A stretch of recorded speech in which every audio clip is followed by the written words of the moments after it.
warahmatullahi wabarakatuh. Perkenalkan, nama saya Mutia Dinata dari kelas 1B STR Keperawatan. Jadi di sini saya ingin menjelaskan yaitu penerapan fisika dalam keperawatan.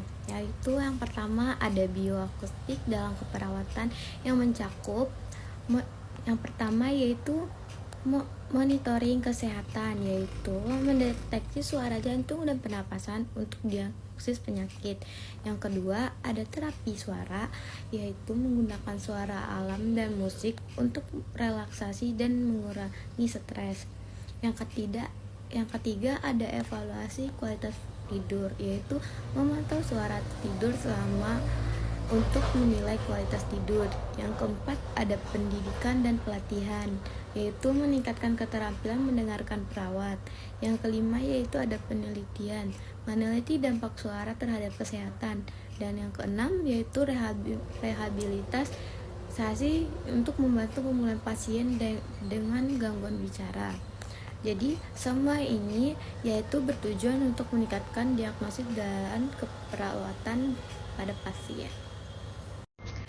Nah, selanjutnya ada biolistrik. Apa sih biolistrik itu? Biolistrik dalam keperawatan mencakup penerapan prinsip listrik dalam diagnosis dan pengobatan. Nah, beberapa faktornya itu meliputi yaitu monitoring jantung untuk mendeteksi kelainan irama jantung. Yang kedua, pemantauan otak, yaitu untuk mendiagnosis gangguan neurologis. Yang ketiga yaitu terapi stimulasi listrik, TENS, untuk mengurangi rasa sakit. Yang keempat yaitu desfibrilasi, mengembalikan irama jantung normal pada henti jantung. Yang kelima yaitu elektroterapi, merangsang otot dan saraf untuk rehabilitasi. Yang keenam, pemantauan vital, alat seperti pulse oximeter untuk mengukur kadar oksigen. Nah, yang ketujuh ada stimulasi saraf. Nah, teknik untuk mempercepat penyembuhan luka. Dan yang terakhir yaitu sensor dan alat medis, yaitu memantau parameter fisiologi secara real time. Nah, penerapan ini membantu perawat dalam diagnosis, pengobatan, dan perawat pasien secara efektif. Nah, yang ketiga yaitu ada biooptik. Biooptik dalam keperawatan mencakup penerapan prinsip fisika dan optik untuk tujuan medis. Nah, ada nih beberapa ininya, yaitu pencitraan medis seperti ultrasonografi, CT scan, dan MRI untuk mendapatkan gambaran organ dalam. Yang kedua, oximetri pulsasi, yaitu mengukur kadar oksigen dalam darah menggunakan cahaya. Nah, yang ketiga, terapi laser, menggunakan laser untuk mengobati nyeri dan mempercepat penyembuhan luka. Yang keempat, endoskopi, melihat ke dalam tubuh untuk diagnosis dan pengobatan.